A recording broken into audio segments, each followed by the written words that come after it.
नमस्कार, मैं वीरेंद्र मौर्य। साथियों, हमारा आज का ये वीडियो बहुत ही रोचक है और मुझे विश्वास है कि आज इस वीडियो को देख करके आपको बहुत अच्छा लगेगा।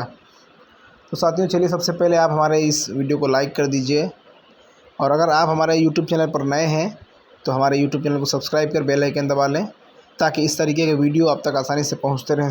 तो साथियों, हमारा आज का ये वीडियो बहुत अच्छा लगने वाला है आपको। हम आज जो पहनते हैं, हमारा जो आज का पहनावा है, जो आज हम खाना खाते हैं, जो आज हमारे घरों की जो डिज़ाइनें हैं, वो सब कहीं न कहीं हमारी प्राचीन संस्कृति, हमारी प्राचीन सभ्यताओं से कहीं न कहीं मिलती है। और धीरे धीरे बोली बदली, भाषा बदली, हम लोग का खान-पान, पहनावा बदला, देश बदले, सब कुछ हुआ, लेकिन कुछ चीज़ें आज भी ऐसी हैं जो हमारे संस्कारों में हैं, जो प्राचीन काल से लगभग 2300-2400 वर्षों से अभी तक निरंतर चली आ रही हैं। अलग बात है कि आज उनका मायने बदल गया है, लोग उसका अर्थ नहीं जानते हैं, लोगों को पता नहीं आखिर ऐसा क्या है। तो साथियों, चलिए वीडियो शुरू करते हैं। सामने आपको ये एक तस्वीर दिखाई दे रही, जनपद अमेठी का एक गांव है, उस गांव की ये तस्वीर है।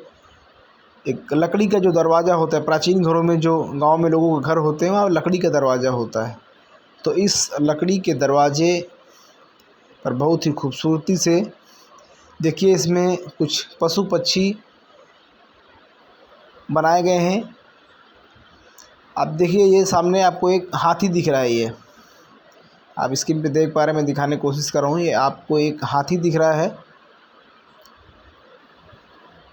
प्राचीन काल में हाथियों का बहुत महत्व था। हर राजा के पास, जिस राजा के पास जितने हाथी होते थे, वो राजा उतना ही ताकतवर समझा जाता था और उतना ही राजा वो शक्तिशाली समझा जाता, ताकतवर समझा जाता था। अब आपको ये दो मछलियाँ दिखाई दे रही हैं। ये दोनों मछलियाँ डॉल्फिन मछली हैं। डॉल्फिन मछली का प्रतीक है ये।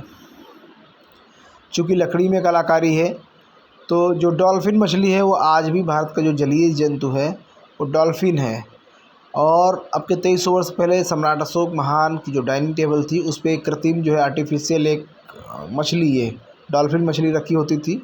चूँकि डॉल्फिन की एक विशेषता है, एक खास बात है ये कि जहाँ रहती है, जिस परिवेश में रहती है, उस परिवेश की जो उस परिवेश को साफ़ सुथरा रखती है ये, या यूँ कह लें कि उस परिवेश की पूरी गंदगी को अपने अंदर खाकर भी वातावरण को शुद्ध रखती है।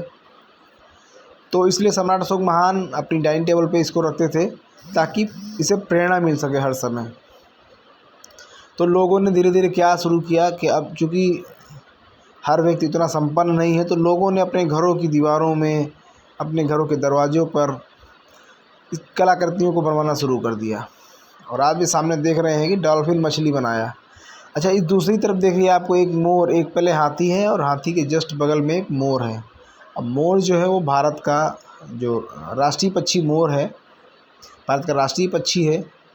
और एक ख़ास बात आप लोगों को बताऊं कि सम्राट अशोक महान के समय भी मोर का बहुत महत्व था। और आज भी इसको देख सकते हैं आप कि जो संस्कृति बदली, सभ्यताएं बदली, लेकिन लोगों ने अपने जो प्रतीक हैं, अपने जो चिन्ह हैं, अपनी जो पहचान है, अपनी जो प्राचीन धरोहर है, प्राचीन विरासत है, उसको अभी भी बचा कर रखा है। अलग बात है कि लोगों की भाषाएं बदल गई, लोगों का पहनावा बदल गया, लोगों का खान पान बदल गया। अब इसमें देखिए कितनी खूबसूरती से ये इसको पहले हाथी को बनाया गया है। चूँकि राजाओं का जो प्रतीक है हाथी है, और भारत का जो राष्ट्रीय प्रतीक अशोक स्तंभ है, उसमें आपको हाथी मिल जाएगा। जो नीचे चक्र है, अशोक चक्र के चारों तरफ 4 जानवर हैं, 4 में से एक जानवर हाथी भी है। आपको हाथी मिल जाएगा और वो ही हाथी है यहाँ पर लोगों ने राष्ट्रीय प्रतीक का हाथी वहाँ से निकाल करके और लोगों ने अपने दरवाज़ों पर। और आपको ये जो मोर दिखाई दे रही है, भारत का वर्तमान में भी ये राष्ट्रीय पक्षी है और मौर्य काल में भी ये भारत का राष्ट्रीय पक्षी हुआ करता था। तो जो डॉल्फिन आपको दिख रही है, मछलियाँ, जो 2 मछलियाँ दिख रही हैं, अलग बात है कि आज एक मान्यता हो गई है कि नहीं भाई, मछलियों को लोग शुभ समझते हैं। कहीं कहीं तो चलन में है, लोग घर से बाहर कहीं निकलते हैं, बाहर जाते हैं तो लोग कहते हैं कि भाई दही मछली लाना। तो दही मछली जो है वो मछली शुभ और अशुभ को इसको बाद में जोड़ दिया गया, जबकि रियलिटी ये है कि सम्राट अशोक डॉल्फिन को अपनी डाइनिंग टेबल पर रखते थे। चूँकि डॉल्फिन जो है वातावरण को शुद्ध रखता है, इसलिए वो रखते थे। डॉल्फिन से प्रेरणा मिलती है, इसलिए वो रखते थे। लेकिन बाद के लोगों ने इसको शुभ और अशुभ में जोड़ करके, अच्छा ये मछली के पास आप देखिए ये चक्र बना हुआ है, ये चक्र बना हुआ है बिल्कुल अशोक चक्र, धम्म चक्र की तरह। अलग बात है कि इसकी तीलियों में संख्या कुछ कम ज़्यादा हो सकती है, चूँकि कारीगरों ने अपने अनुसार बनाया है। लेकिन कारीगर जो दिखाने की कोशिश कर रहा है, जो हमारा राष्ट्रीय प्रतीक अशोक स्तंभ होता है, उसमें भी आप देखिए कि जो 4 नीचे जानवर बने हैं, चारों जानवरों के बीच में एक चक्र है, फिर एक जानवर, फिर एक चक्र, फिर एक जानवर, ऐसे। तो कारीगर ने कहीं न कहीं उसी तर्ज पर, अब ये देखिए ये स्क्वायर में ये बना हुआ है बीच में ये, इसमें भी देखिए कि आपको 5 लाइनें मिल जाएंगी। तो ये सब जो है कहीं न कहीं संदेश एक देना चाह रहे हैं, हमारे जो पूर्वज हैं कहीं न कहीं संदेश एक देना चाह रहे थे। लेकिन इनमें जो संदेश छिपे हैं उसको शायद आज की पीढ़ी नहीं समझ पा रही है। आज की पीढ़ी के लिए सिर्फ ये मोर हैं, लेकिन जो हमारे जो पूर्वज थे उन्होंने दरवाज़ों पर मोर क्यों बनाया? कोई तो ख़ास वजह होगी। उन्होंने दरवाज़ों पर मोर क्यों बनाया? उन्होंने अपने दरवाज़ों पर हाथी क्यों बनवाया? उन्होंने अपने दरवाजे पर डॉल्फिन ही क्यों बनवाया? उन्होंने अपने दरवाज़ों पर ये जो चक्र हैं ये चक्र ही क्यों बनवाया? वो क्या संदेश देना चाह रहे थे? और हम उनके संदेश को अभी तक क्यों नहीं समझ पाए?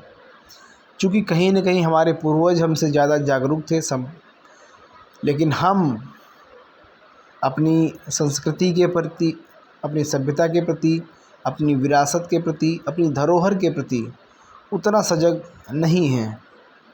तो साथियों, आप लोगों ने वीडियो को ध्यान से देखा, इसके लिए बहुत बहुत साधुवाद, धन्यवाद। और साथियों, एक बार पुनः आपसे निवेदन है कि हमारे YouTube चैनल को सब्सक्राइब कर बेल आइकन दबा लें, लाइक कमेंट कर शेयर भी करें। Thank you.